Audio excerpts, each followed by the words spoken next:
for one of the greatest military parades anywhere in the world. The occasion is the Queen's official birthday, and in Her Majesty's presence we will witness the ceremony of trooping the colour in all its glory and its military precision.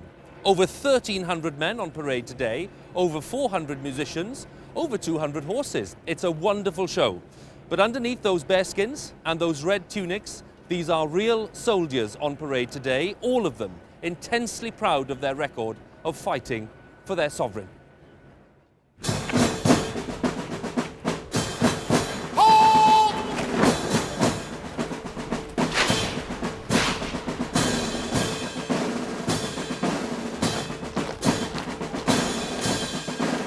Gas!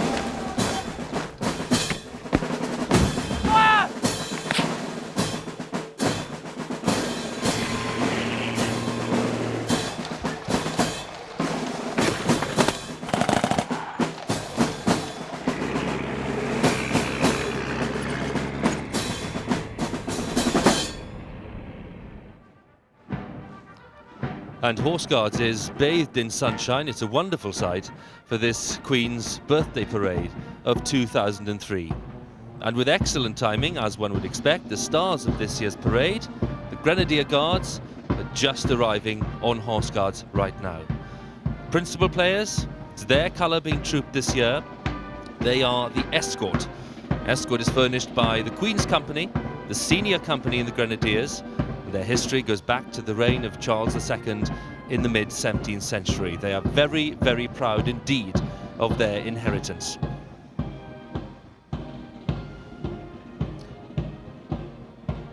My companion in the BBC commentary box today is someone whose expertise would take some beating.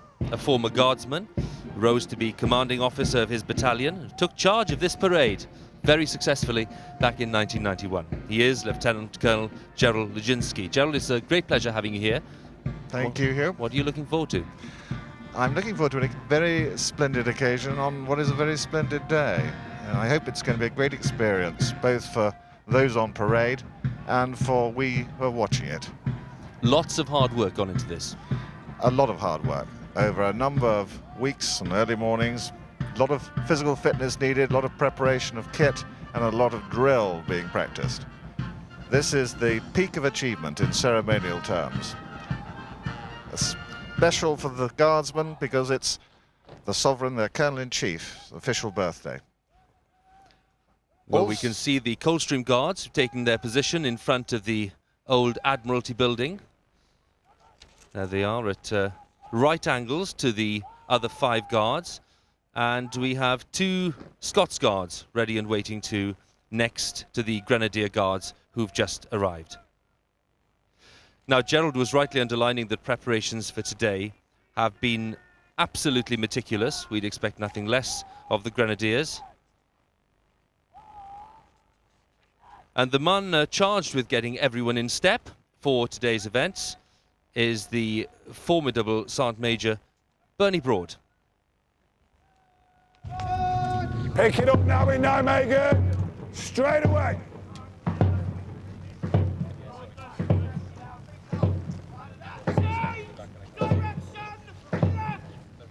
You've got to get the line, the rear rank. It's all about getting the best out of the individual. Everything that might happen, you've got to react to it. And they know that when I raise my voice, I'm in business and I want them to produce the standard far higher than they've ever exceeded before. They will produce it because they want to produce it and they can see that I'm serious about it. Rubbish, sort your act out. I want to see, first of all, confidence. A lack of confidence, eh? So that Her Majesty and everyone sees these confident soldiers producing the birthday parade. Hopeless, the rear rank, hopeless! Then I want to see aggression. Yeah! Now sort it before you get to the dais. Then I want to see some style. Look at it!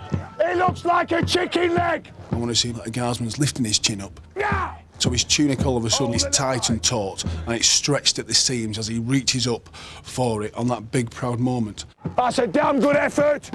That's what I'm after. That's my 3 key words that I constantly keep hammering them on. Confidence, style and aggression. That's inspirational, not bad. It's giving me confidence.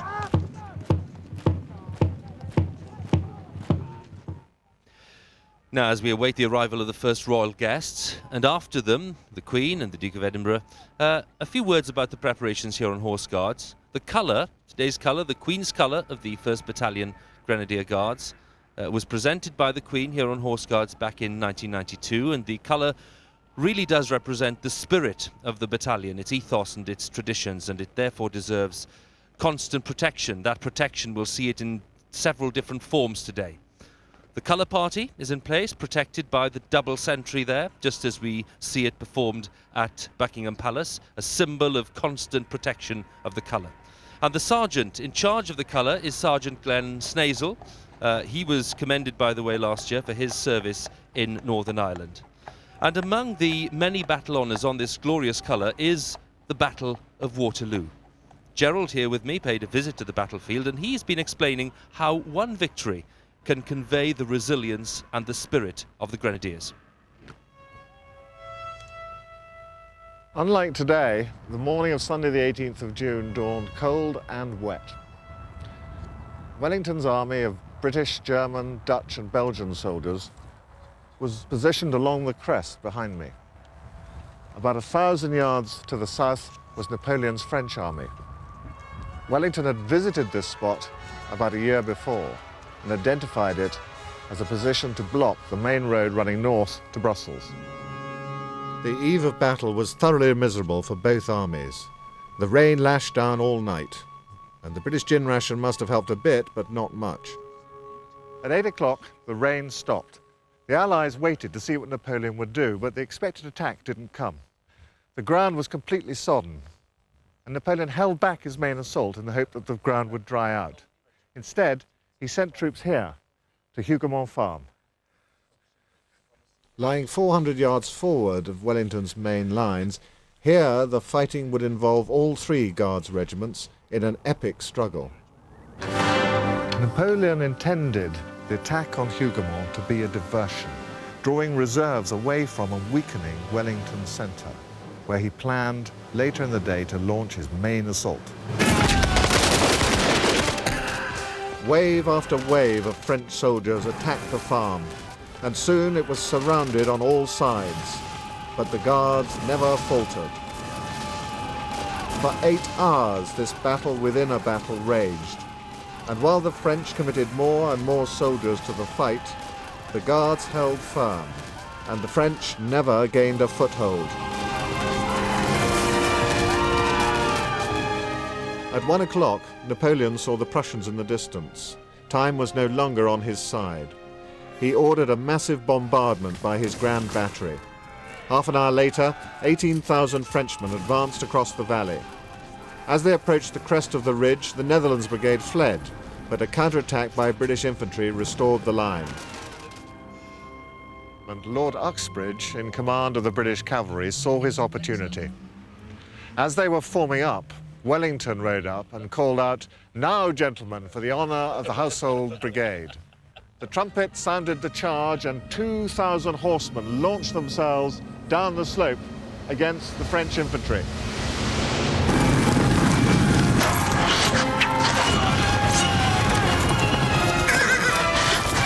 The impetus of the charge stopped the French advance and scattered the attackers. About 3:30 in the afternoon, Napoleon, from this ridge here, saw the failure of his infantry attack. And so he ordered a second intensive artillery bombardment onto the British position. Wellington withdrew his forward troops behind the crest to protect them from the fire. Marshal Ney mistook this movement for a crumbling of Wellington's defence and ordered a cavalry attack to take advantage of the supposed retreat. This attack came at about 4 o'clock and was described by Captain Gronau of the 1st Guards. In an almost incredibly short period, they were within 20 yards of us, shouting "Vive l'Empereur!" Every man in the front ranks knelt, and a wall bristling with steel, held together by steady hands, presented itself to the infuriated cuirassiers. 5 times the French attacked, and 5 times they were beaten off. With steady and accurate musketry, the squares stood firm.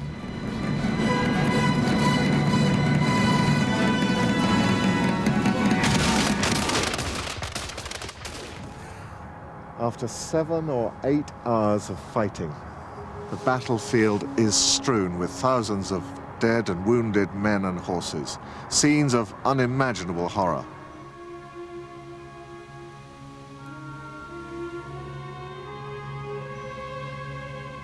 At about 7:30 in the evening came the climax, a point of particular significance to my regiment, the Grenadiers. 6,000 veterans of the Imperial Guard advanced steadily, keeping perfect time to the beat of the drum. One column marched directly towards the first guards. The guardsmen lying down could not see the enemy, only hear the tramp of feet and the chilling shouts of "En avant!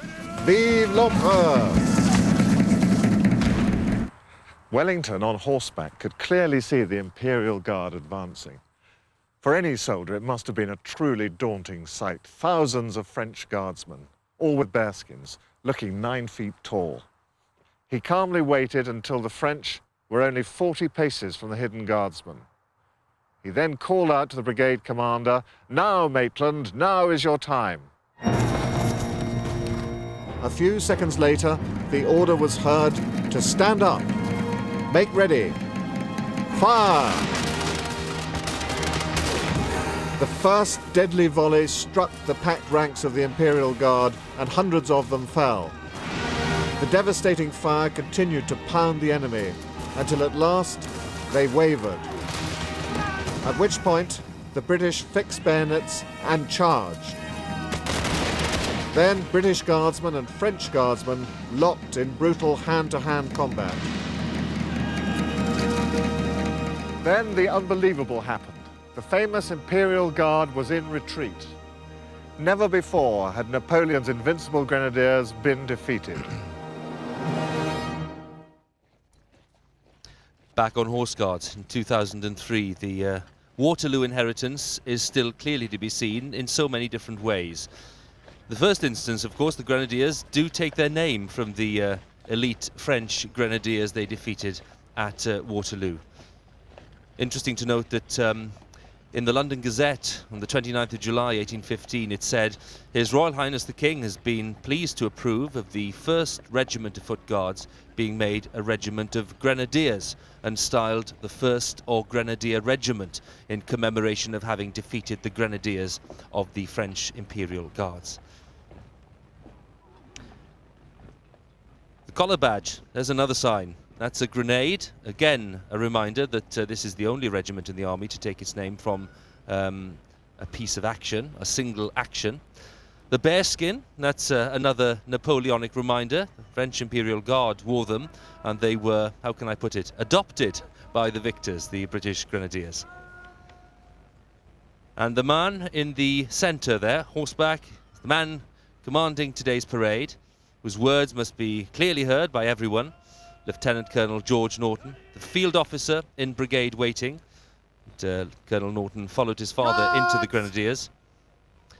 Shoulder! The officers have now taken post with their guards.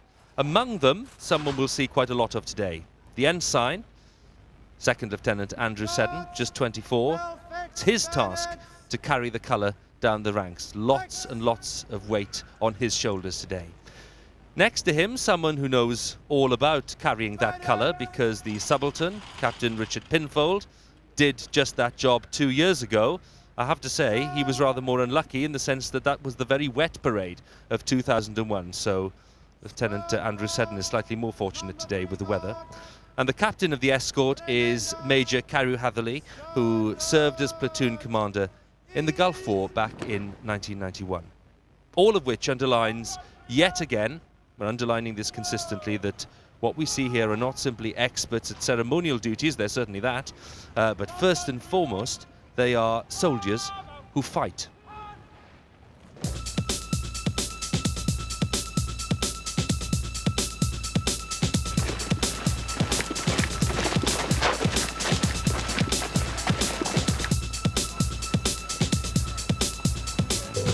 What we've just completed now is the Fit for Roll, which is 24 miles in 6.5 hours. The first 12 miles was carrying 65 pounds of weight, followed by a further 12 miles with 45 pounds. We're now just moving into the battalion assembly area, where we'll get ready for the next phase of the operation, which is the battalion attack.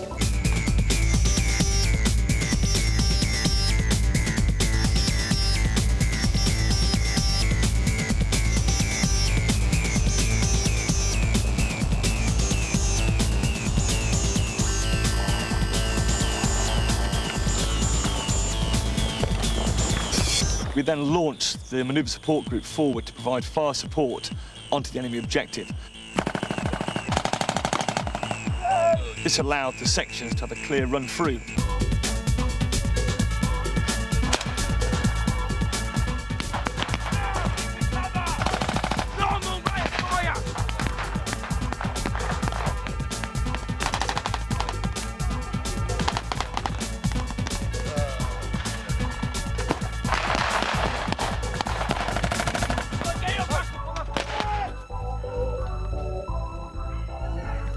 The purpose of the Fit for Role not only tests the battalion's fitness capability, but it also practices in our war-fighting capability to enable us then to be deployable anywhere in the world, should we need to go.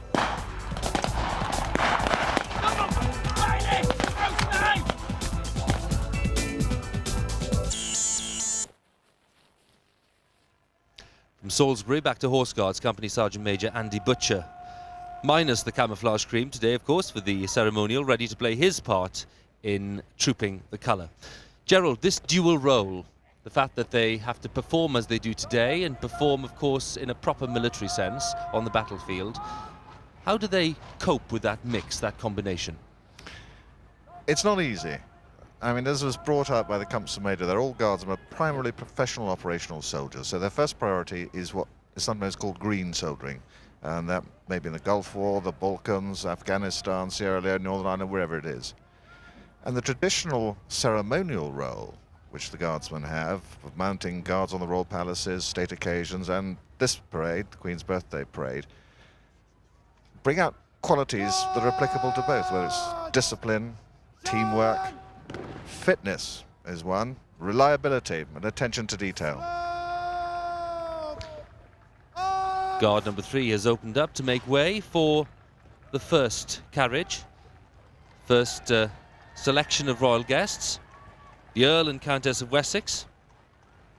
And there we can see, side on, Prince Harry and Prince William. Prince Harry, of course, had a very happy week. He's finished his A-levels. He's looking forward to a gap year before he tries to get into Sandringham. Who knows, he may end up in the Welsh Guards. And Prince William, who's celebrating his 21st birthday on the 21st of June.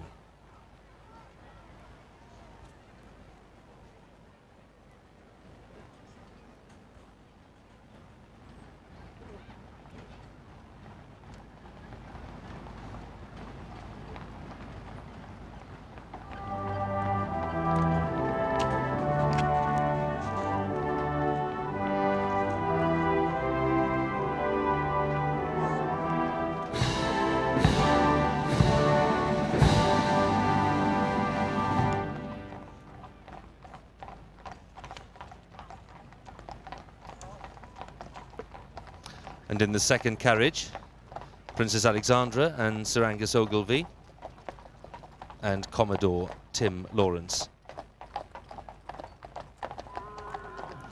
They'll be watching this parade from the Duke of Wellington's old office above Horse Guards Arch. Wonderful vantage point of the entire parade ground.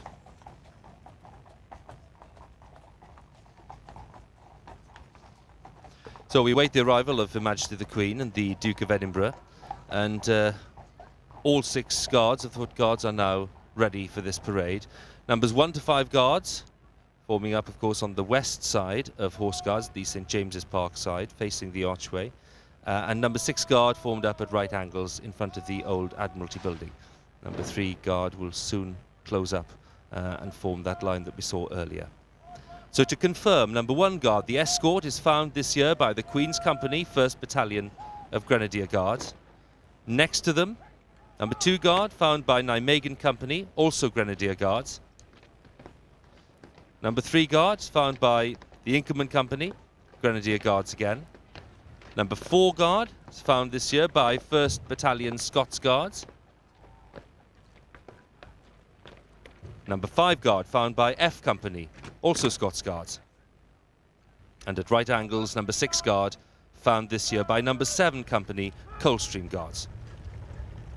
Now missing from the parade this year are the Welsh Guards, who are in South Wales, and the Irish Guards, who have been busy serving in southern Iraq.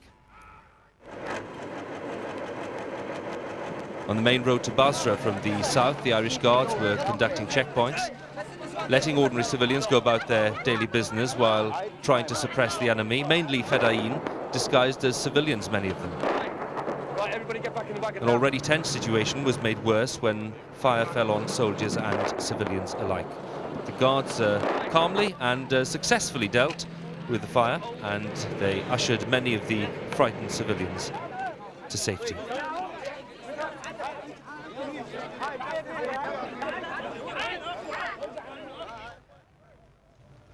Now, while the majority of grenadiers have actually been in London and on exercises, a number of them have been attached to units in the Gulf, playing their part too. In the past few weeks, grenadiers serving with the Irish Guards in the Desert Rats have been patrolling the streets of Basra and trying to bring an element of stability and normality back to the people of southern Iraq. And the discipline of the parade ground has served them well on the streets there. In relation to the trooping colour and our war role as well as a ceremonial role, it's important that as a grenadier you can react to both operational tours and non-operational ceremonial tours.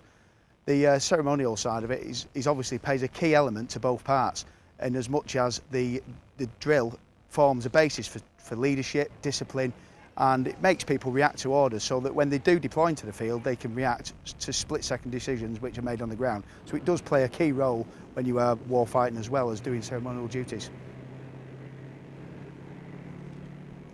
And somewhere among those route liners on the Mall is Drill Sergeant Keeley, as he and his guards see the first parts of the royal procession coming down the Mall. It's led, of course, by the Household Cavalry.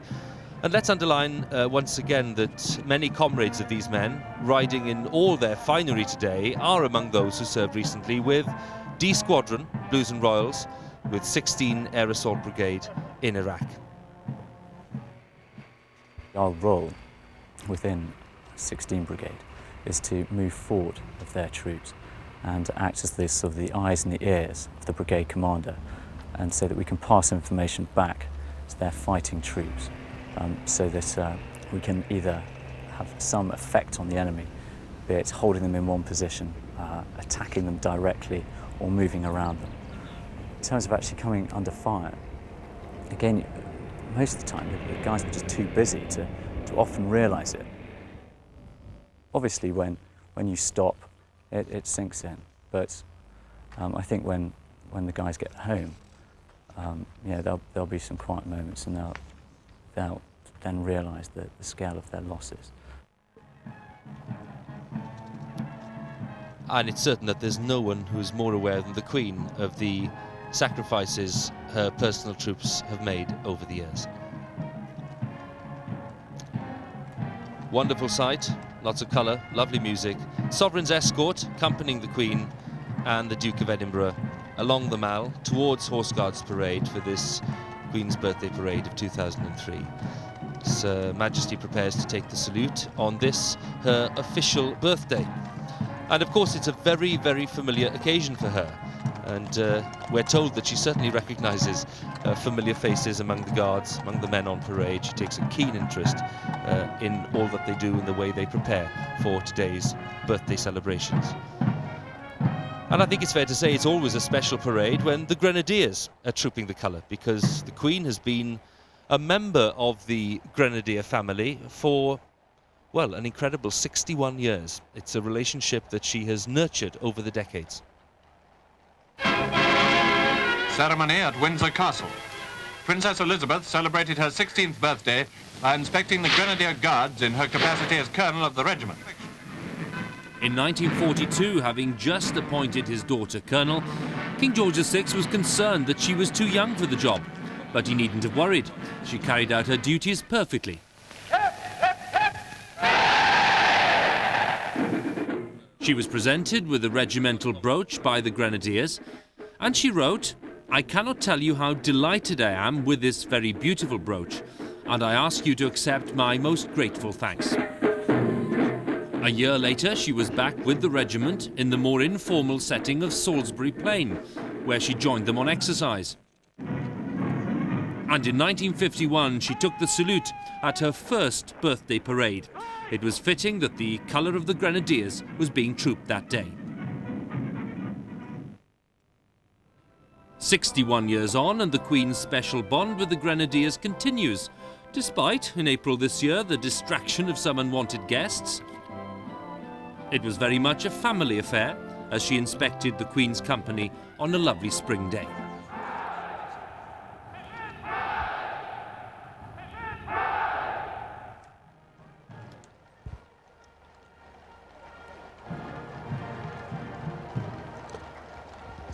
The procession makes its way along the Mall towards Horse Guards Parade.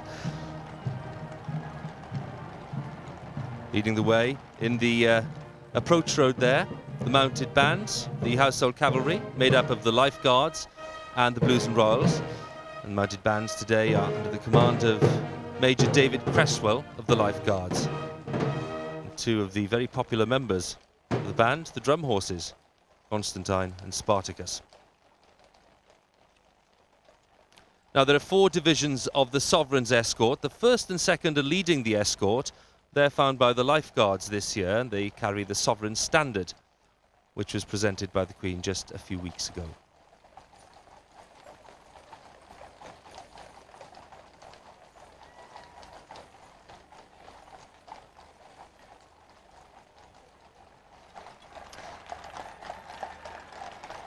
And at the end of the procession, we'll have the 3rd and 4th divisions of the Sovereign's escort found by the Blues and Royals. And our first proper glimpse of the Queen and the Duke of Edinburgh. And a new development this year, because they're riding in the carriage or phaeton together. Normally, the Duke, Colonel of the Grenadiers, is on horseback, but this year his horse Philippa has gone out to stud, and the Duke at 82 is not keen to work with a new horse for today's parade, so they're both riding in the phaeton. The Queen has used the phaeton, by the way, since 1986, when she stopped riding to the parade. Until then, her riding skills were very much on display every year. Her horse Burmese was one of the real stars of this birthday parade.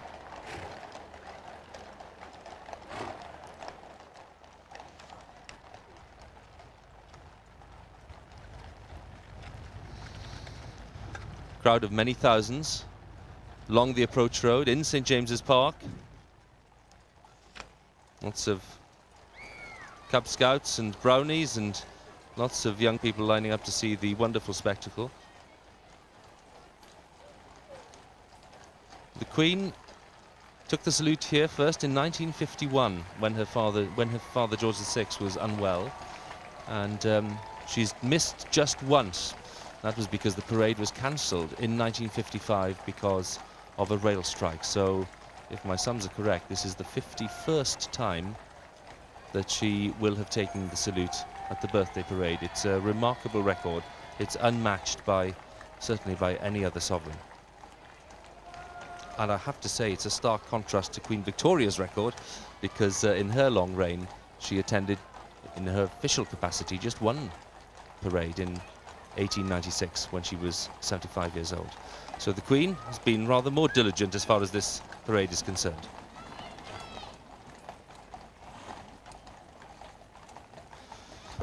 Now, as the Queen's phaeton turns into Horse Guards Parade, her head coachman, Colin Henderson, will salute the colour with his whip. There he is.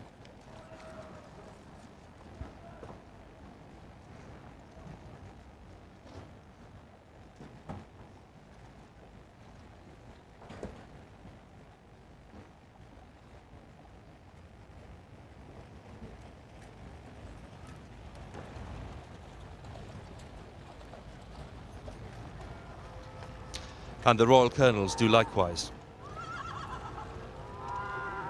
The Royal Colonels this year, the Prince of Wales, Colonel of the Welsh Guards, Princess Royal, the Colonel of the Blues and Royals, and the Duke of Kent, Colonel of the Scots Guards.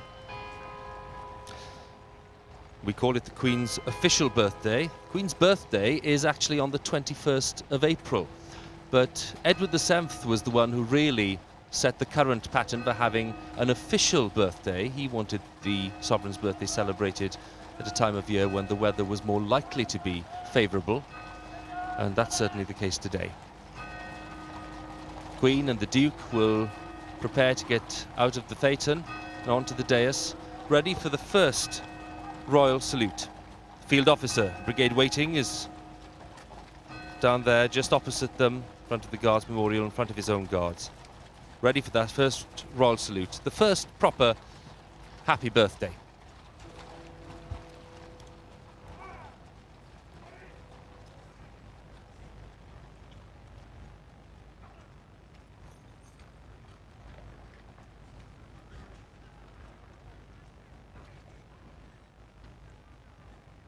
Royal salute!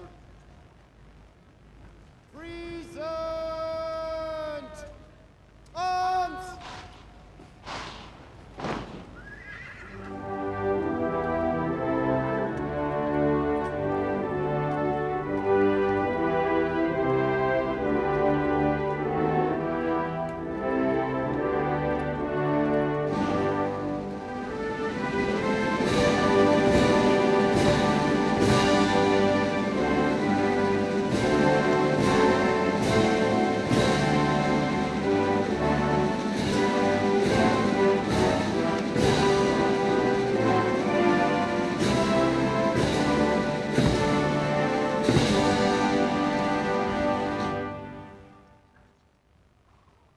Guards! Slow! Arms!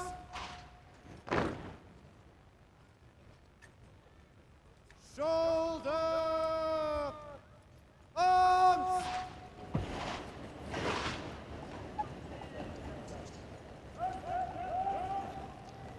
First royal duty today, the Queen has done so many times, is to inspect the line.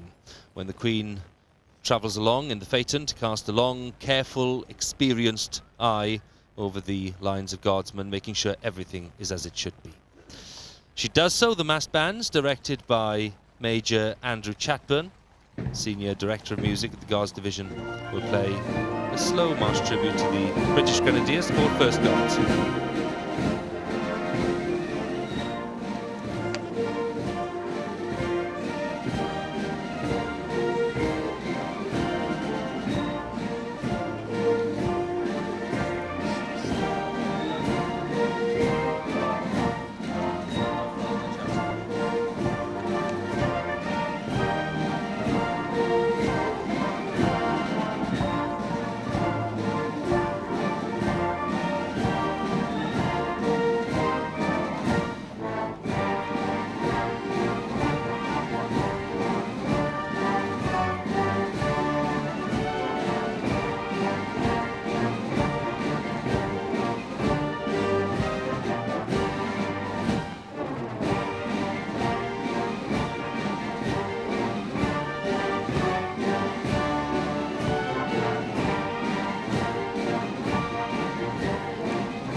Queen, preceded by Brigade Major Lieutenant Colonel Harry Nickerson of the Scots Guards and 4 troopers of the Life Guards.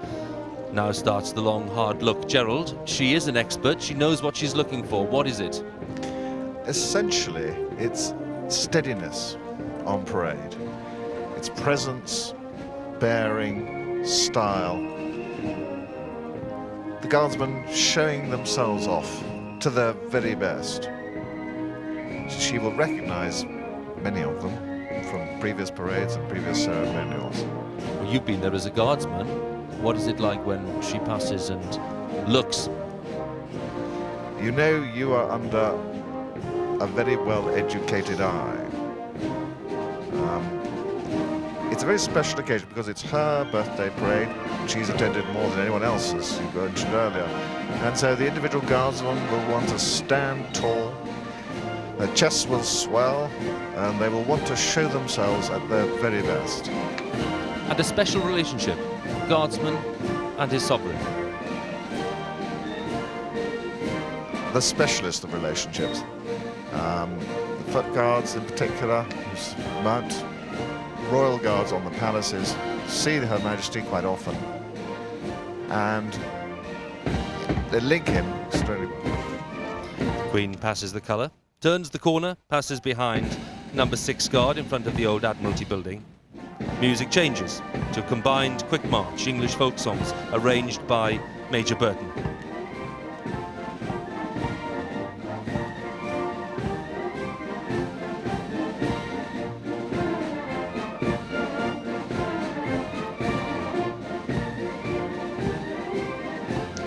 The Queen's procession will move along the approach road, just coming around behind number 5 guard to inspect the mounted bands of the household cavalry.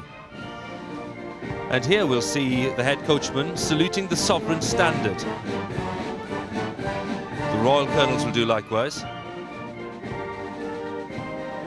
Sovereign standard is that of the Life Guards, obviously, today. One of those presented to the regiments of the household cavalry by the Queen just a few weeks ago on the 21st of May.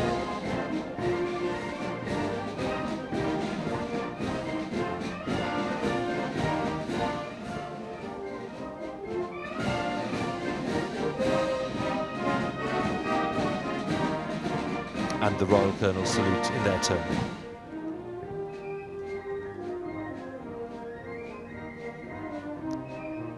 As the Queen passes before the Guards Memorial on the rim of St James's Park, thoughts will turn inevitably to all those soldiers lost in Iraq this year. And they're passing the Sovereign's escort and the King's Troop Royal Horse Artillery. And here, the salute is for the guns, because the guns constitute the colour of the King's Troop.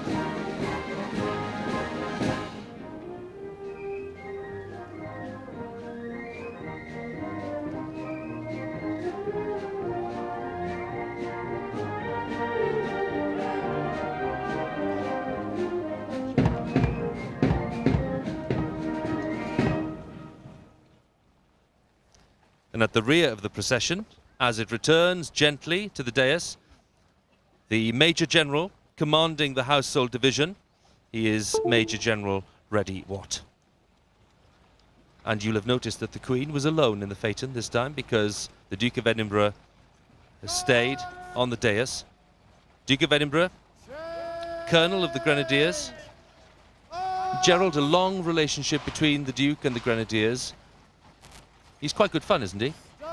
Very much so. He's been our colonel for nearly 30 years now, and there's no doubt that he, originally coming from the senior service, loses no opportunity to gently take the mickey out of we soldiers when the opportunity arises. We see a lot of him, and he's done us extremely well.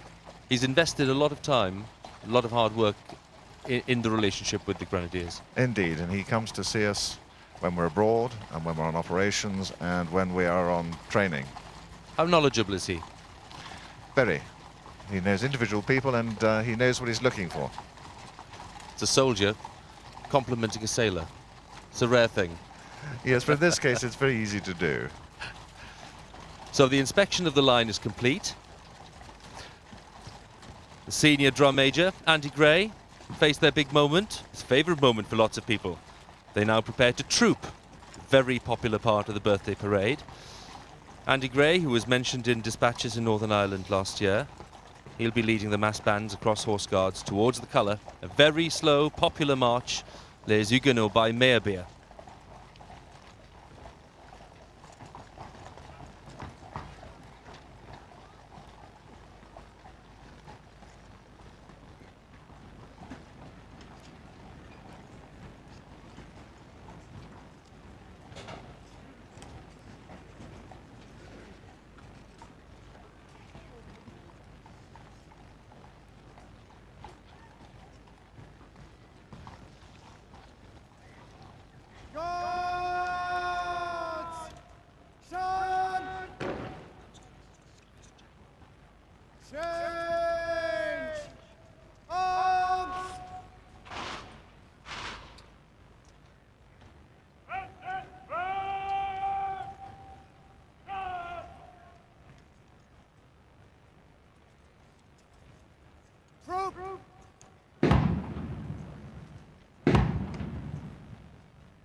And all eyes on the front row, waiting for what will be a special signal, the raised trombone when it comes, to mark a change of direction.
March is underway. Washington Greys by Graffula. And any moment, there's the lone drummer, breaking away, marching to a position to the right of the escort to face Horse Guards Arch. And this is Liam Eastmead, just 18 years old, the Grenadier Guards. He joined the Grenadiers in 2001, spent 14 months with Nijmegen Company. And in that time, he took part in the Guard of Honour for the Queen Mother's funeral and the opening ceremony for the Commonwealth Games. In 2003, he joined the 1st Battalion, became a drummer, the Corps of Drums. So his drummer's call is a command for officers to take post, a signal that the next phase of this parade is about to start, leading to the crucial moment when they troop the colour down the ranks.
drummer's call, and an orderly will make his way onto the parade ground. He's going across to the Sergeant Major to relieve him of the pace stick and will enable the Sergeant Major to draw his sword. And this is the only time, it's very significant, the only time he draws his sword on parade.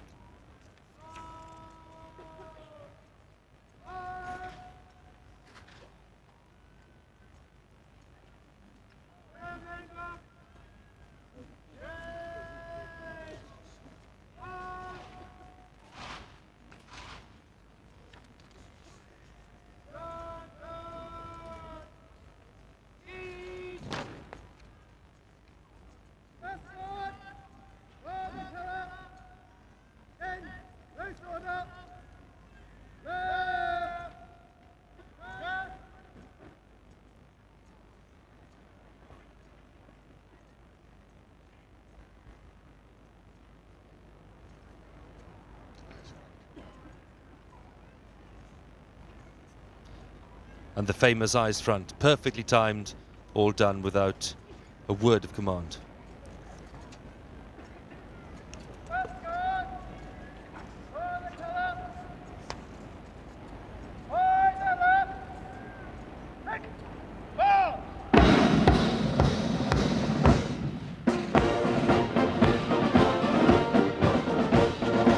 The escort steps off on its way to escort the colour, marching to very famous British Grenadiers. It's the big moment for the Queen's Company.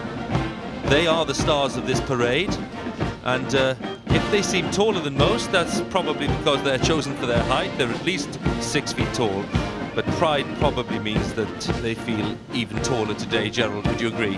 Absolutely. This is their big moment, representing the regiment in front of the Sovereign, the Colonel-in-Chief. A real frisson going down the spine of each guardsman and officer on parade, showing off their confidence, their style, their precision, working together as a team, and showing a bit of panache as they do it.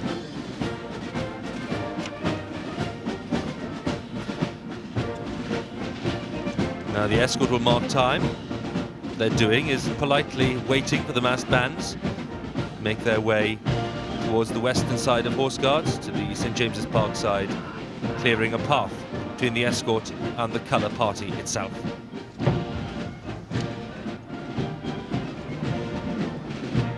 The escort will do is stop some 20 paces before reaching the colour. The music will then stop, and the Sergeant Major will then make his way around to take possession of the colour itself.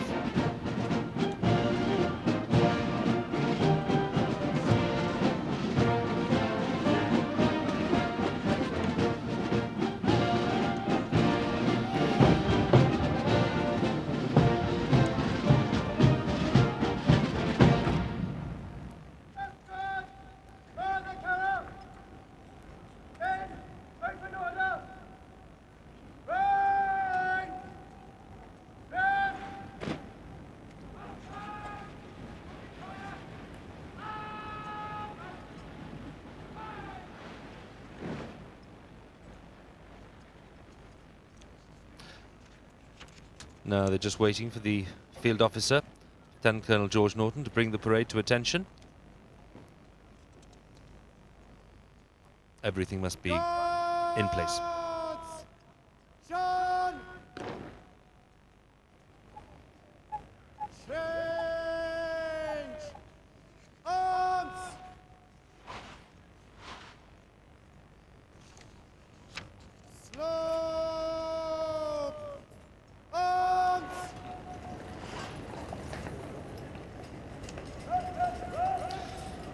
And what a moment for Sergeant Major Bernie Broad. 20 years a Grenadier, and he now prepares to take possession of the colour, protecting it, of course, with his sword, ready to hand it over to the ensign.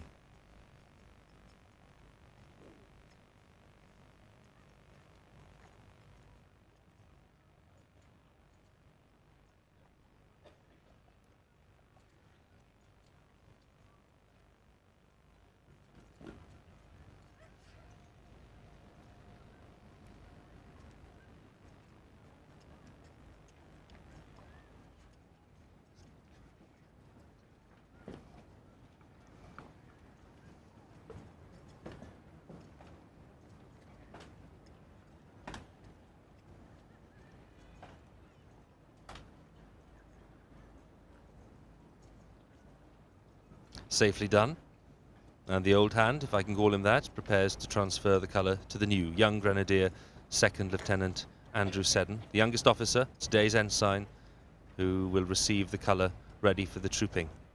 A lot of weight on his shoulders today.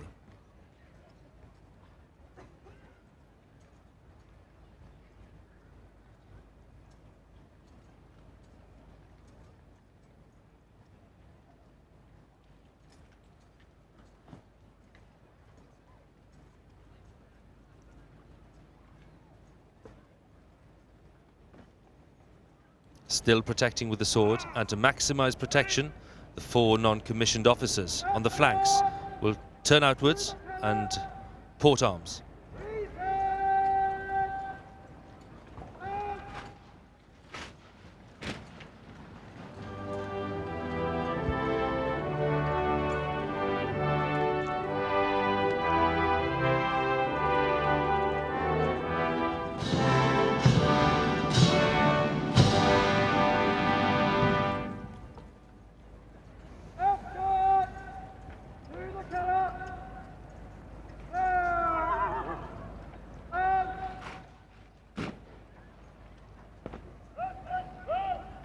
We've now entered a new phase in the parade. Escort for the colour, as we've heard, has now become escort to the colour. And all subsequent orders are reflecting this change. After the colour party takes its place among the escort, they'll join the escort then.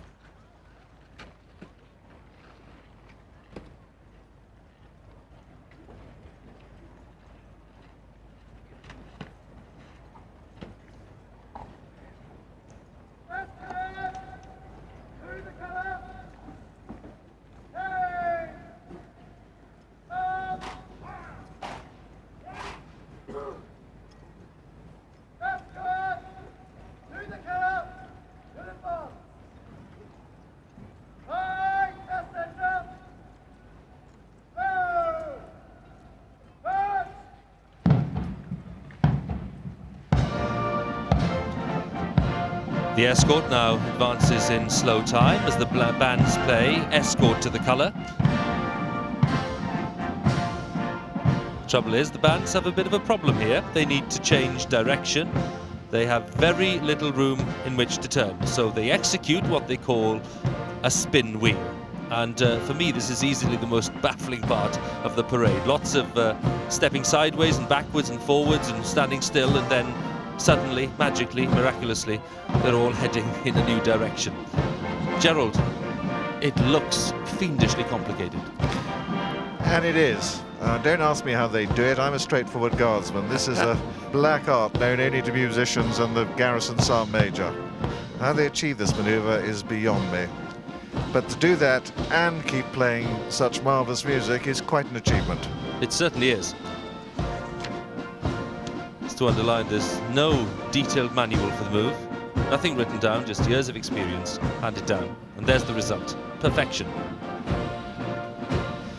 Now, as the escort marches forward, every guardsman is aware of the historical significance of the trooping that's about to happen, and for the ensign Andrew Seddon there, who bears the colour, there is no doubting the honour. Traditionally, the ensign would carry the colour in battle, and they'd also use it as a point from which to wheel left or right to bring fire down onto the enemy. That put the ensign in a very dangerous position because a lot of enemy fire would be drawn onto the colour, and you only need to look at past colours to see the amount of damage done to the colour with shrapnel and bullets to know that being an ensign in those days was a lot more difficult than what I'm going to be doing today.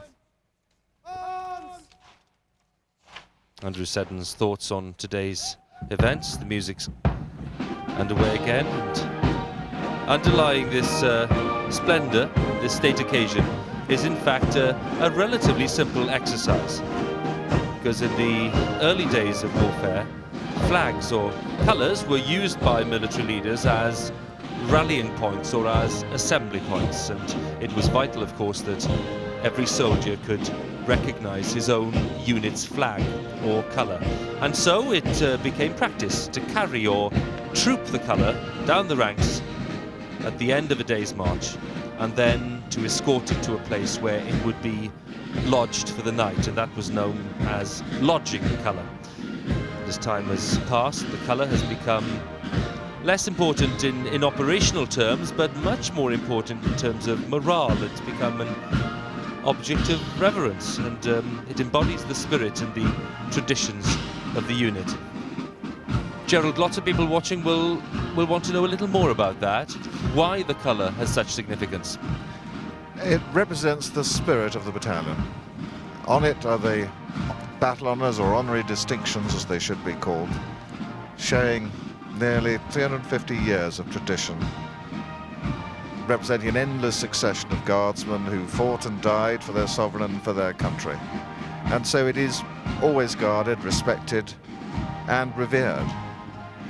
I remember as a young guardsman just joining the battalion how I was going to the NAFI while the guard was preparing to march from Chelsea to Buckingham Palace and the colour was being marched on. The next thing I knew, I was in close arrest because I hadn't been standing to attention as the colour came on parade, and one quickly learns the reverence that is paid to the colour. The trooping continues. Last number 3 guard.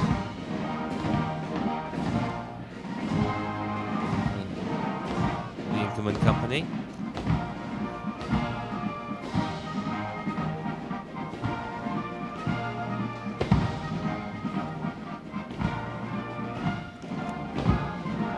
And 1 or 2 glimpses. The Queen and the Duke of Edinburgh clearly enjoying themselves. The Queen certainly enjoying the music today.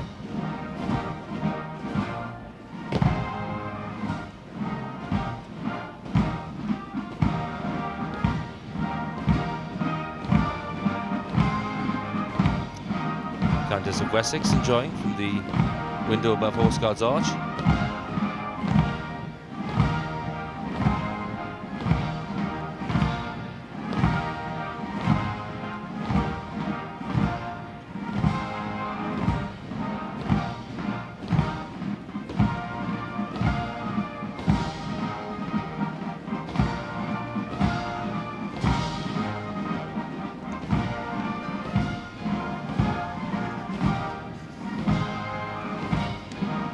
Trooping is almost done.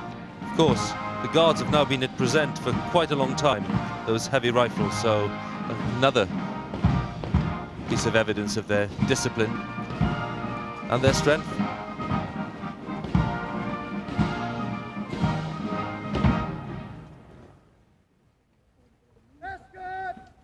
To the colour, will advance.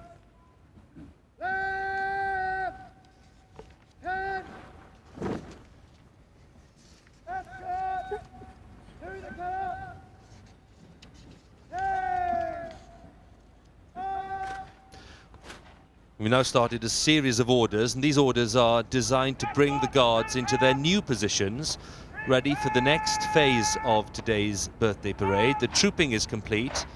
We now move to the march past, several march pasts, as the Queen takes the salute.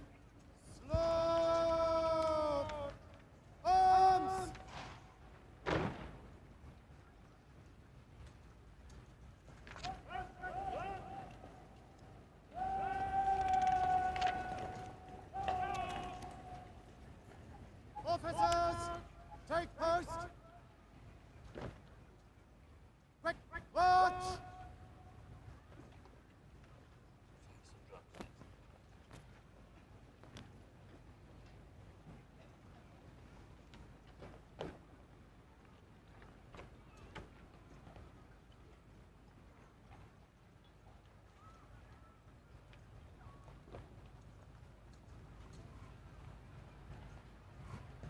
Numbers 1 to 5 guards will retire. About turn.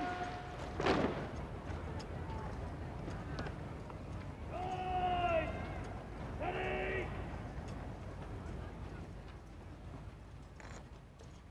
At the halt. Right form.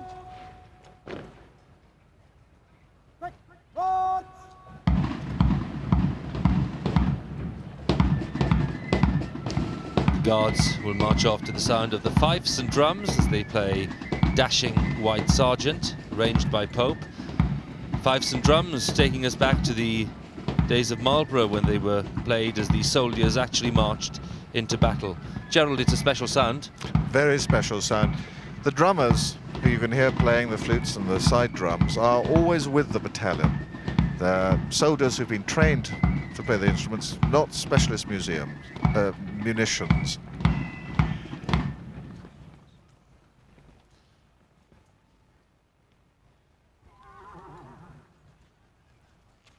Numbers 1, 2, 5 guards, will advance. About. Turn. Wonderful sight. Guards ready for the march past. Number 6 guard on the right-hand side of the screen there. Found by number 7 Company Coldstream Guards. They have their own special manoeuvre to get themselves into line, given their position at right angles to the main line of guards.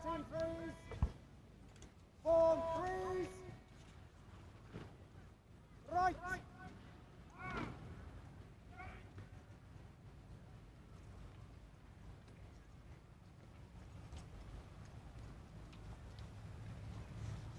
Guards will march past in slow and quick time. By the left. Slow. March.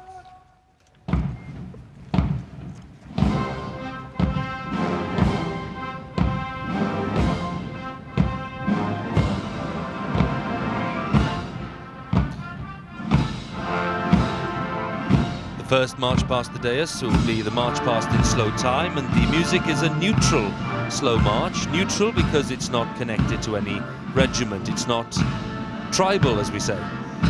And the slow march will then be followed by the quick, and each time the Queen will take the salute as the guards pass past the dais.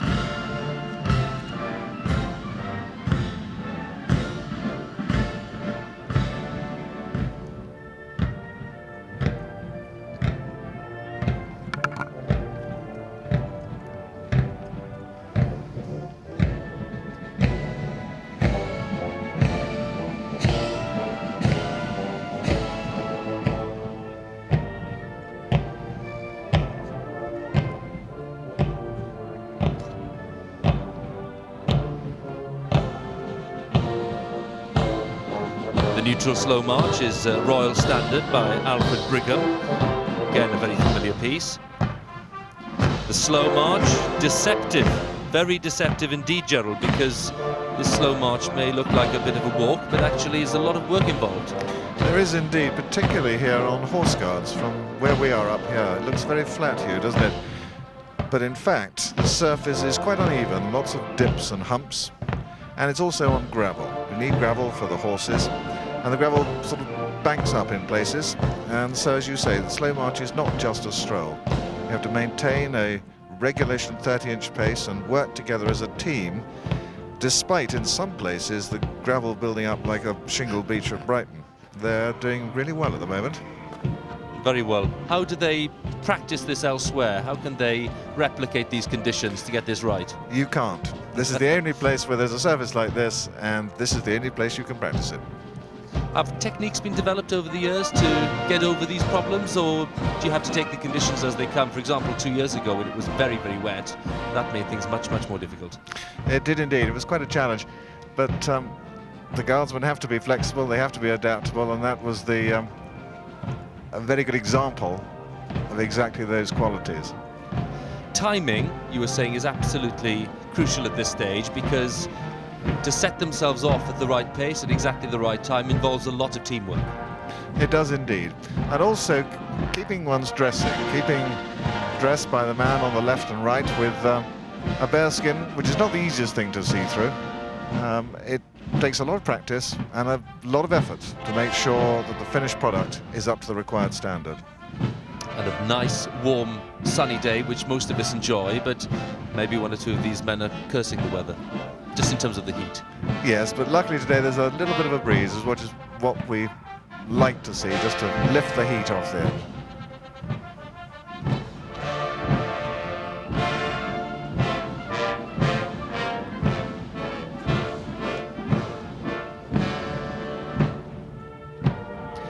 There we can have a good look at number 3 Guard, found by the Inkerman Company of Grenadier Guards. Next year, the Inkerman Company will be marking the 150th anniversary of the Battle of Inkerman, known interestingly as the Soldiers' Battle, because most of the officers were killed in the Battle of Inkerman.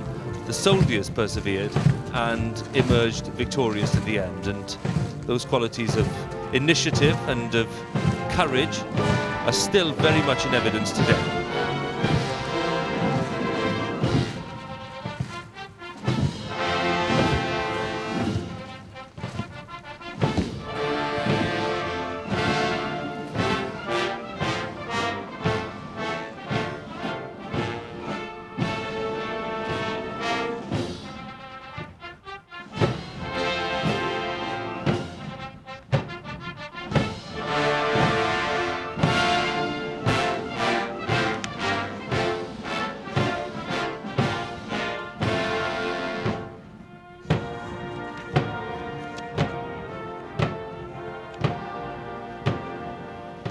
Queen prepares to take the salute for the first time.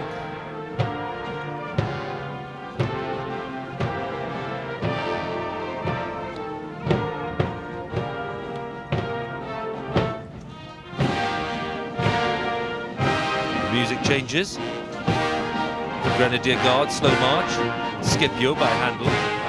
Colour will be lowered by the ensign, and the Queen will acknowledge it as it passes.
Changes. For number 4 Guard, 1st Battalion Scots Guards, their slow march is the garb of Old Gaul.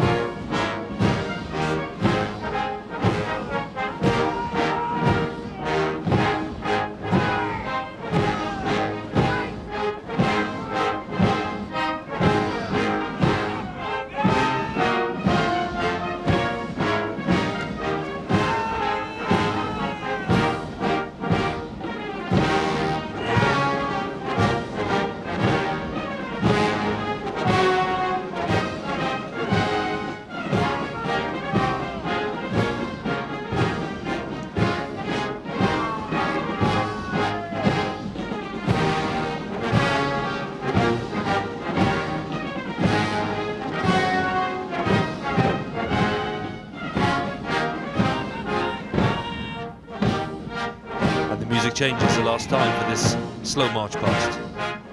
Slow march, Mozart's Figaro for the Coldstream Guards, number 6 Guard, number 7 Company of the Coldstream Guards. Her Majesty takes the salute, and at the rear, the last guard is the adjutant of the parade, Captain Ben Hancock.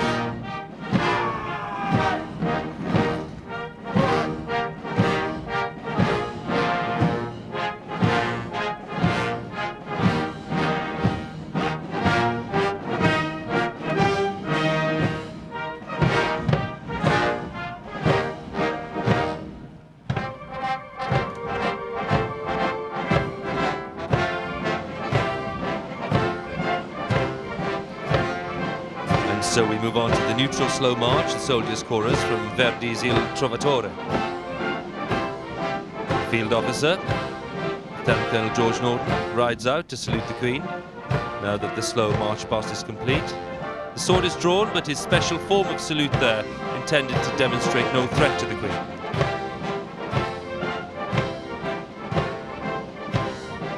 Today, Colonel Norton is riding Thor, who I'm told is not an easy ride, according to those who know. Thor is said to be something of a show-off, a chatterbox, who enjoys being the centre of attention, and why not? So Colonel Norton has certainly got his work cut out today, not just with the parade itself, but with Thor.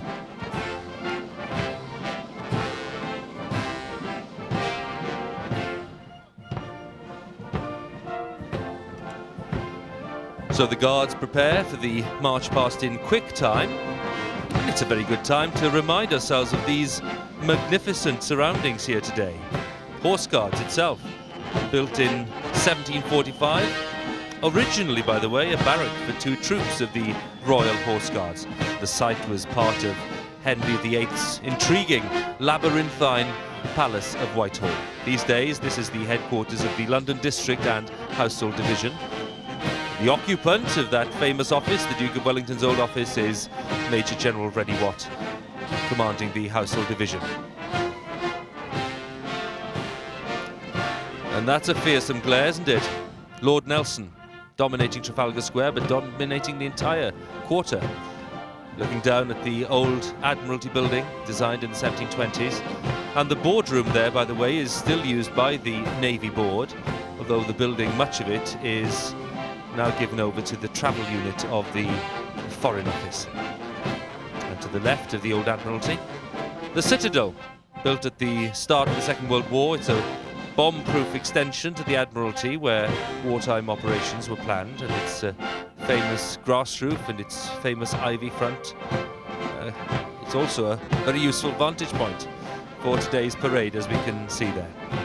And right opposite, wonderful view, isn't it? Foreign Office, and just behind the trees there, numbers 10 and 11 Downing Street, homes of the Chancellor and the Prime Minister, of course.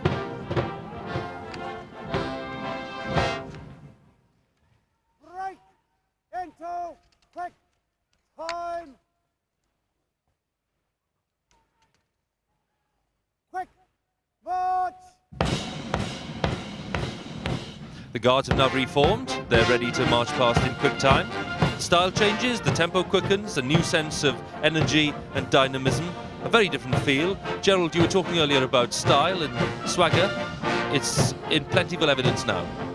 It is indeed. This change into quick time, its brisker rhythm, feels really good. You can swing the arms, swell the chest and step out. And the men, as you can see, marching with confidence and momentum and flair. Is it fair to say that the men much prefer this to the slow? Indeed, yes. It's easier and it's more fun.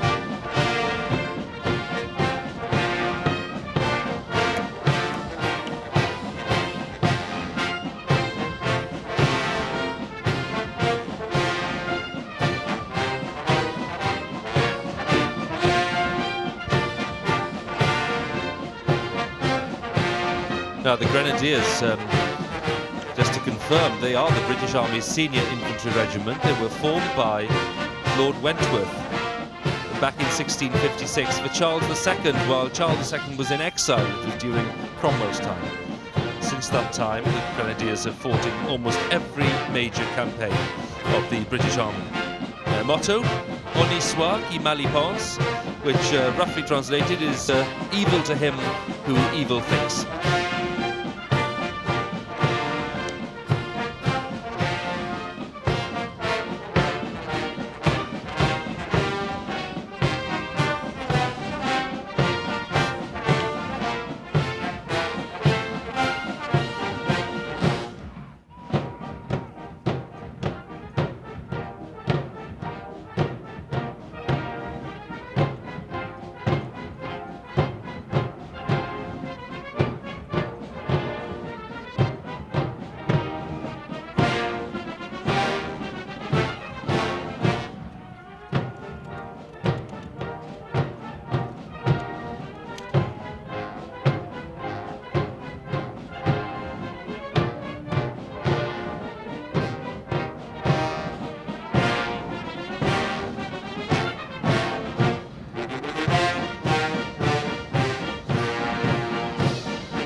Preparations for today, of course, Gerald, not just to do with the timing and the actual marching, but to do with appearance, making sure they look absolutely pristine.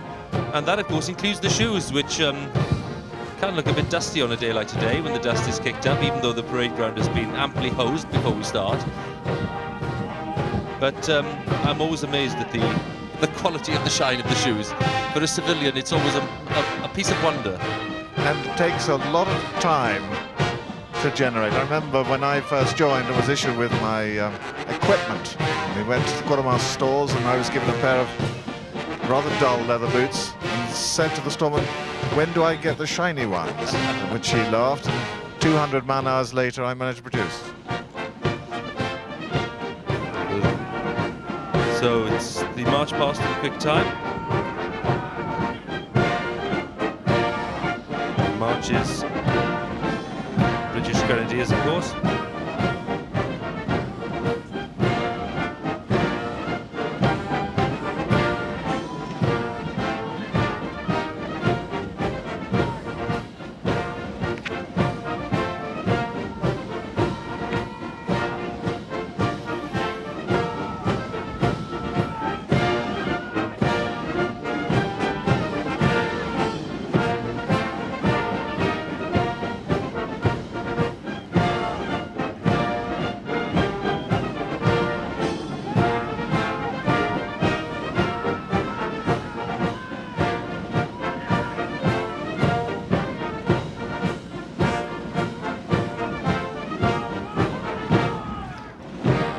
Music changes for the Scots Guards. Their quick march is Heel and Laddie.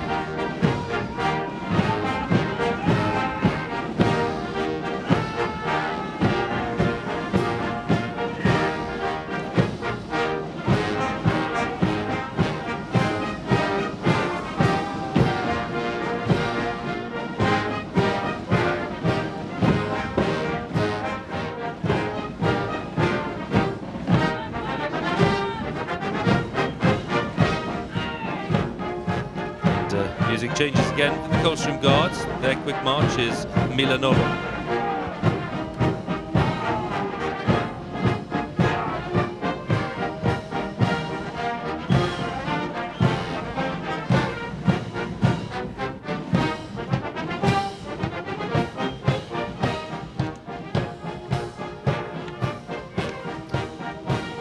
The march past in quick time is almost done. And once again, the field officer brigade waiting will ride out, salute the Queen again with his sword.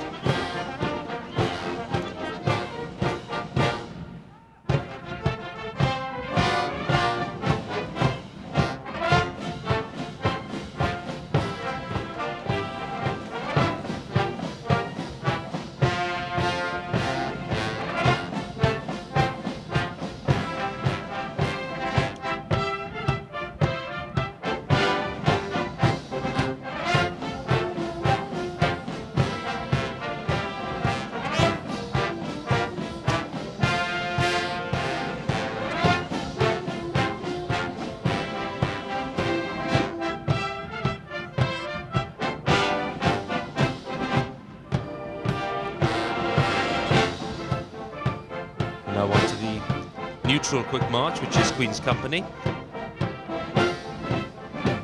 Interesting to note that the ceremony of trooping the colour is in fact older than the British Standing Army. It's based upon the ceremony used for guard mounting from Horse Guards Parade in the early 18th century. The order books of the Grenadier and Coldstream Guards contain the earliest records of trooping in 1749. It says, "The colours be always trooped at the mounting and dismounting of the guards, unless in very bad weather." Well, happily for us, we're not in that category certainly today.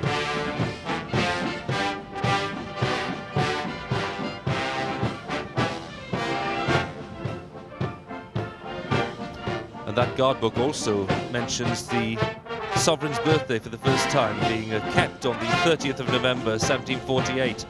And it was ordered that this parade would mark the official birthday of the Sovereign, not the actual birthday, the official birthday.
Officers, take post. Quick march. So the foot guards have reformed, and it'll very soon be the turn of the mounted troops to pass the dais and salute the Queen.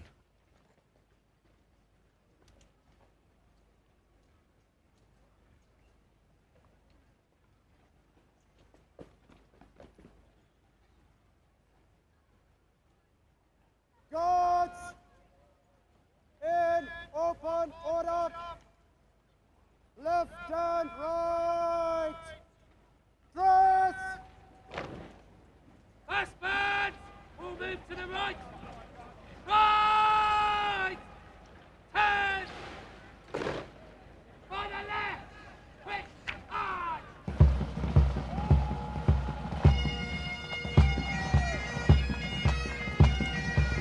So the mass bands march to one side, clearing the way for their comrades in the mounted bands.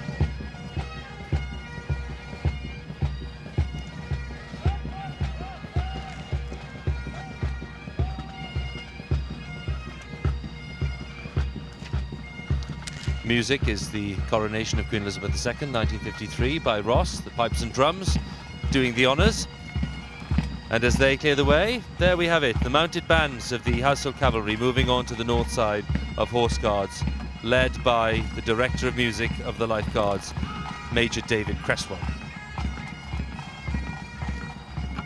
Two of the most popular characters on parade today, Constantine and Spartacus, otherwise known as Eric and Sparky, the two drum horses. Spartacus has been with them for 4 years. It's his 4th birthday parade. Today he's ridden by Lance Corporal of Horse Paul Kent. A curious fact about Spartacus is that during training 5 years ago, he jumped a 5-bar gate, throwing his rider galloping through the horse lines during an inspection by the Colonel of the Life Guards. So let's just say he's a character. Constantine is 13, taking part in his 6th birthday parade. He's ridden today by Band Corporal Major Tim Francis.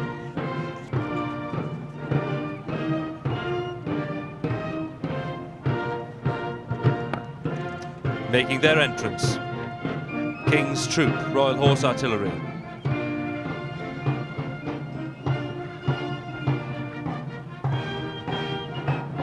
Commanding Officer Major Simon Hall. It was in 1947 that George VI changed their name from Riding Troop to King's Troop. On the Queen's accession, she ordered this title to be retained in memory of her father. The big guns, they are the real thing. Used in action in the First World War. The guns, to underline this fact, the guns constitute the colour of the King's Troop.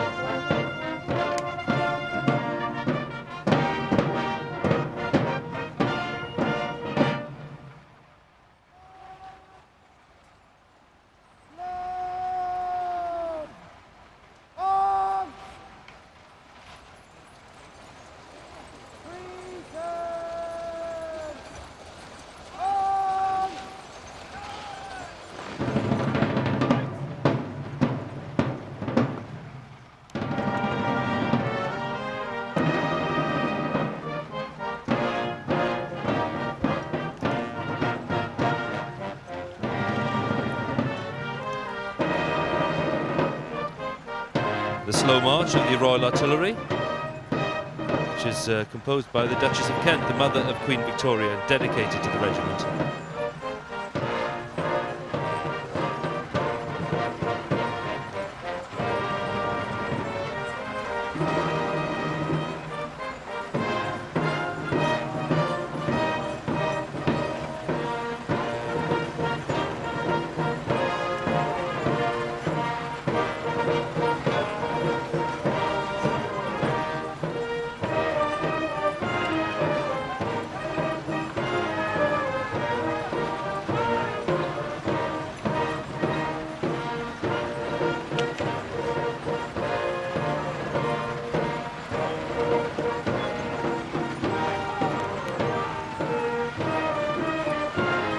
Following them, the Life Guards, mounted on the glorious black horses, all of them from Ireland. They have a tradition of 3 centuries of service as bodyguards to the sovereign. The senior regiment of the British Army. They're not the oldest, but they are the senior regiment. And the Life Guards have a distinguished fighting record. They've taken part in many of the major battles and campaigns of the British Army. So the music changes with the slow march of the Life Guards.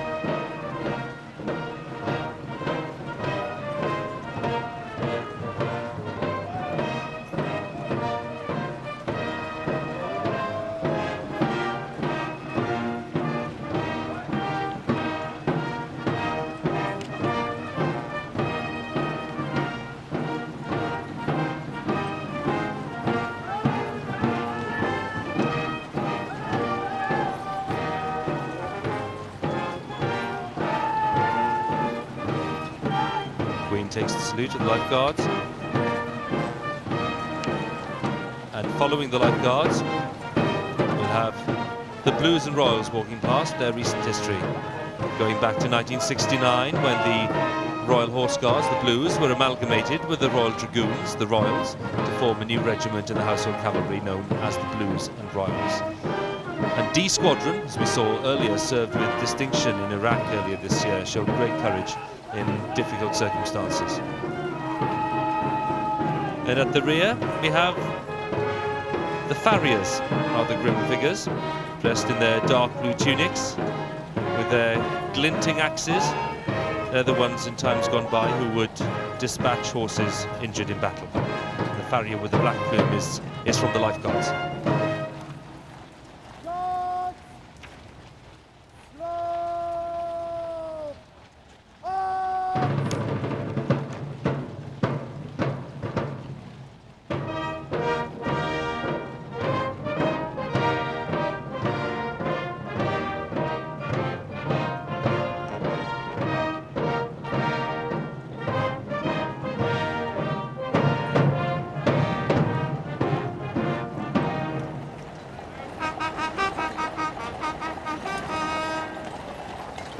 Trumpeter Lance Corporal Donovan Mowat of the Blues and Royals sounding the command for the regimental trot to begin. King's Troop, the Household Cavalry, will break into the trot on their way to salute the Queen once again at the dais.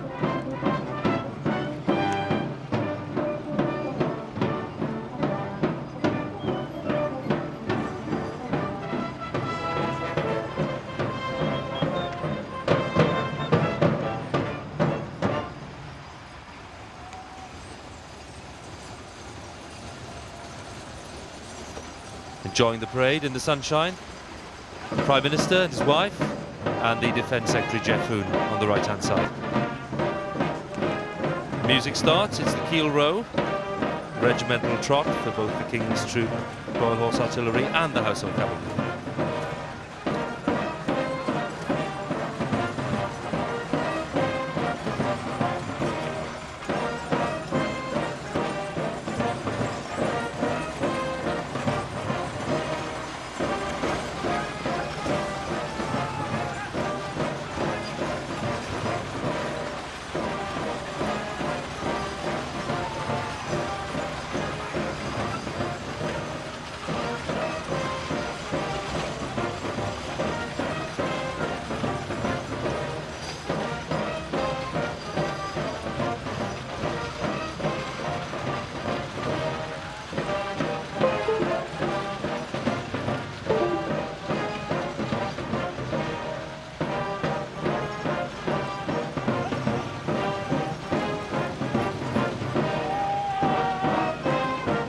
Despite the liberal hosing we mentioned, great clouds of dust being kicked up.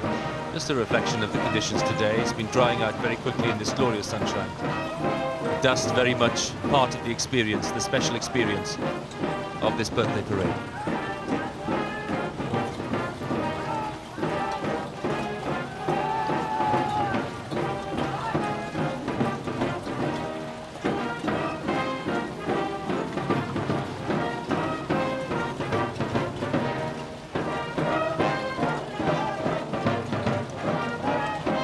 Princess Royal, Colonel of Blues and Royals, joined the parade along with everyone else.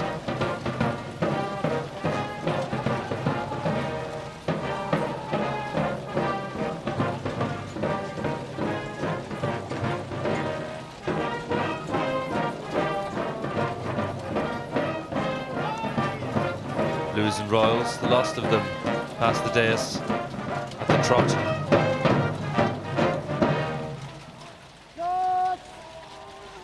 And for their birthday tribute, mounted bands led by Major David Cresswell salute in their own special way. We'll see the kettle drummers crossing sticks as they move forward and past the dais.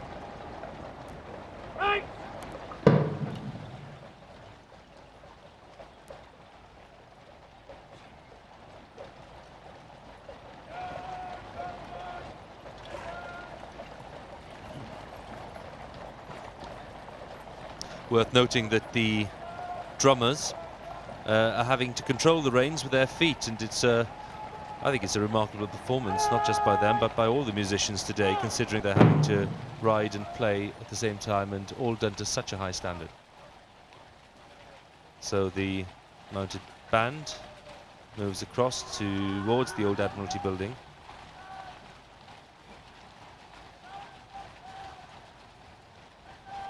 And the next phase of the parade is that the Director of Music will turn and signal that he is in effect handing back control of the proceedings to the field officer in brigade waiting, Lieutenant Colonel George Norton, for what will be the final birthday salute to the Queen today.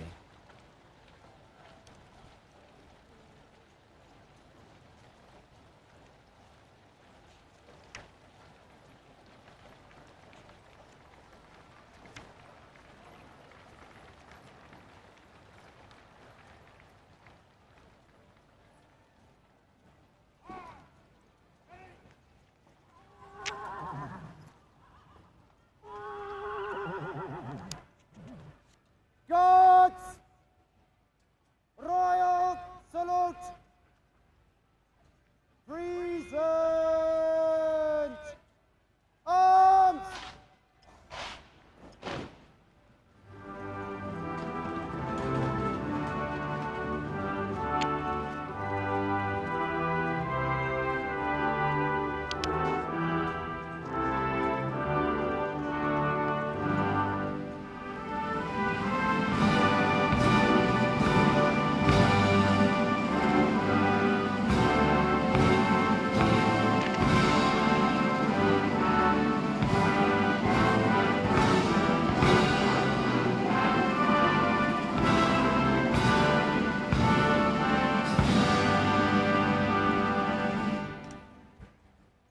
Guards! Slope! Arms!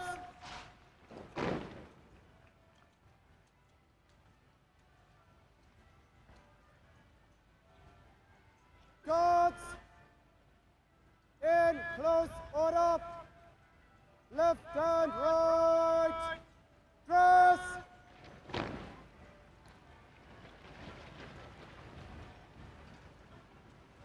And the guards dress this time, all the guards, in one long line.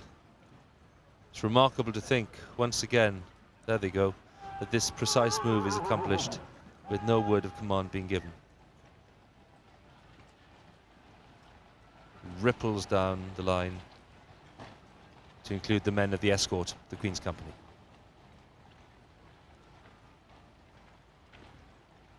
Guards! The mounted bands Well formed! make their way off the parade ground. Form! Three ranks!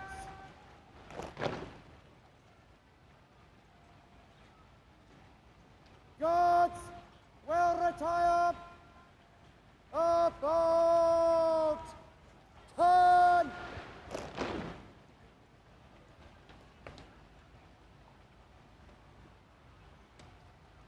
At the halt!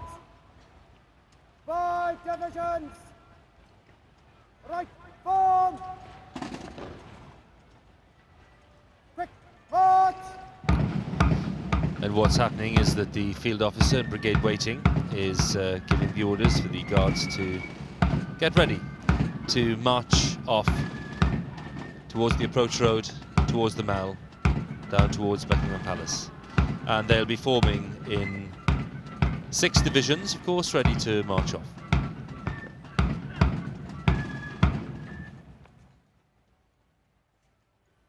Divisions will advance. About turn.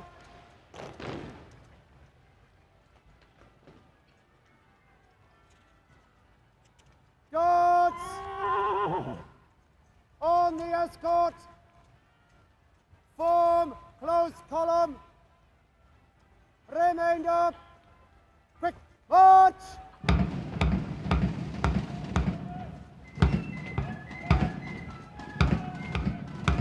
The corps of drums are playing Prussian Glory by Gottfried Piefke.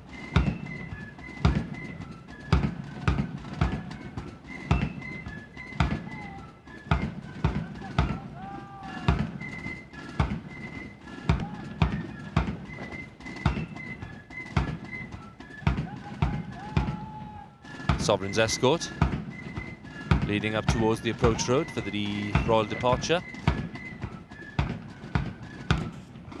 They'll all be waiting for the signal that all is clear and that all the arrangements have been made for the sovereign to leave.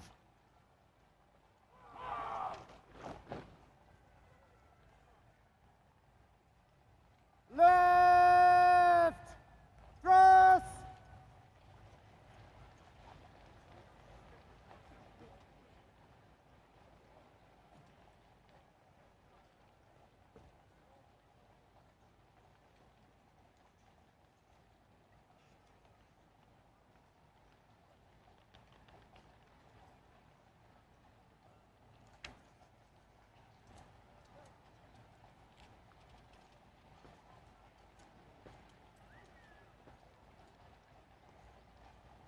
Shoulder,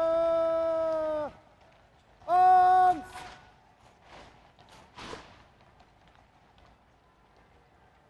standard, ease.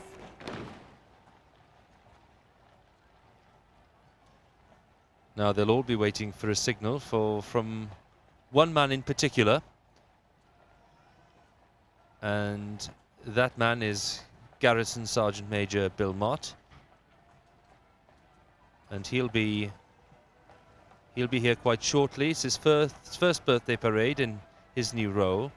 He's a Welsh Guardsman, as are his 2 brothers, and he served in the Falklands, and he'll certainly have a few ideas about today's parade. The field officer is now to ask the Queen's permission to march off.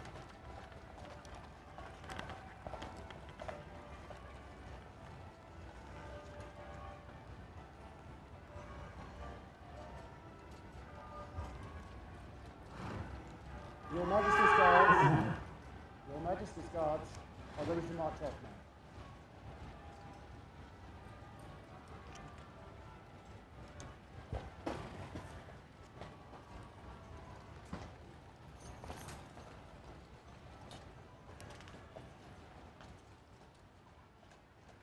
Permission's been given, and I think it's fair to say that Thor had something to say about that too.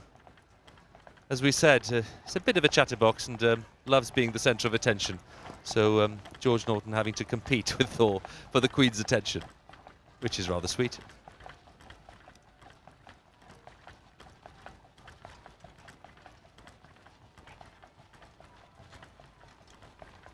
First carriage of royal guests now left Horse Guards. Princes William and Harry, and Prince Edward and his wife on their way back to the palace. Slow, arms.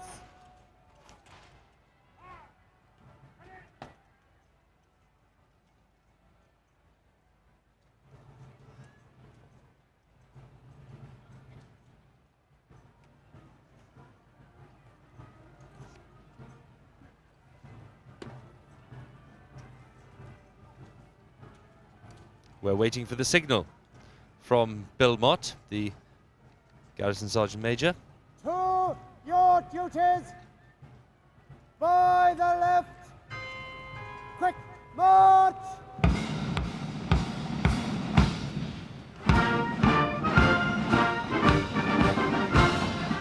march off to the Gladiators' Farewell by Blankenburg.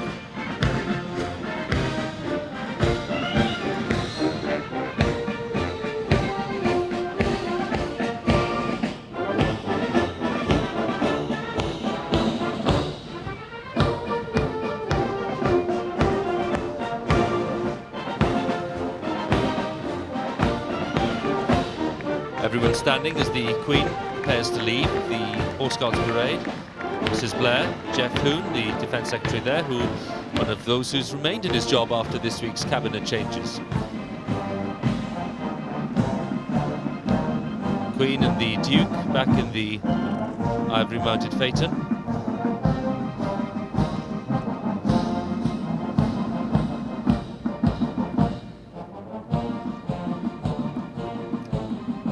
Queen and the Duke having a bit of a chat about how things have gone, no doubt.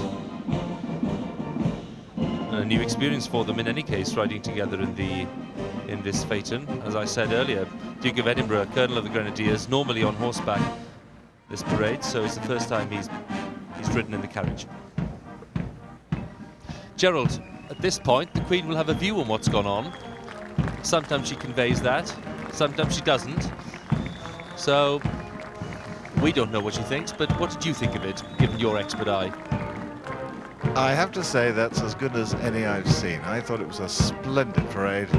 I thought everybody was working extremely hard, and the results they achieved were superb.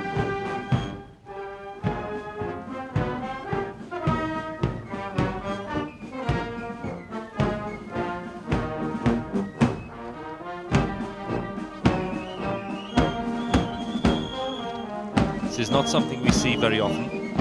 It's the Queen leading her personal troops, her guards, towards the Mall, back to the palace. A special moment for any guardsman, because it's the only time the Queen places herself at the head of her personal troops, so they're all aware of the honour of being led by the sovereign.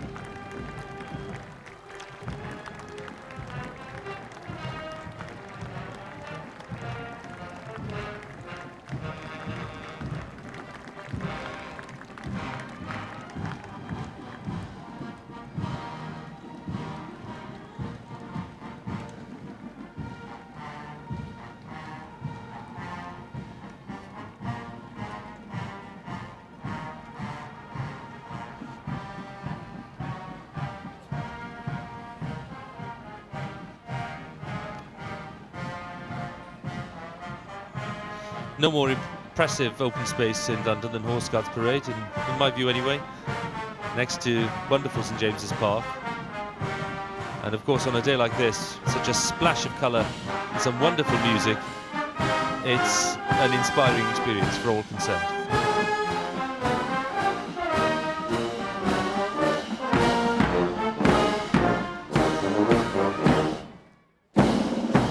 Queen and the Duke of Edinburgh making their way back towards the palace after a very, very sunny, happy birthday parade of 2003. They'll be ready for the traditional fly past by the Royal Air Force back at the palace, and you'll be able to see the fly past in our programme later this evening. But for now, the Queen's birthday parade for 2003 is complete. The 51st time, remarkably, that Elizabeth II has taken the salute on Horse Guards Parade, a record easily unmatched by any other sovereign. And in years when our forces see action abroad and suffer losses, as they have this year in Iraq, there's always an element of poignancy in what's billed, of course, as a birthday celebration. But the overwhelming sense is that we've seen a vibrant, colourful part of our British heritage. The Queen enjoys it, obviously. The Guards enjoy it. Gerald's confirmed that. Crowds enjoy it, and we hope you have too. From Lieutenant Colonel Gerald Legzinski and me, Hugh Edwards, goodbye.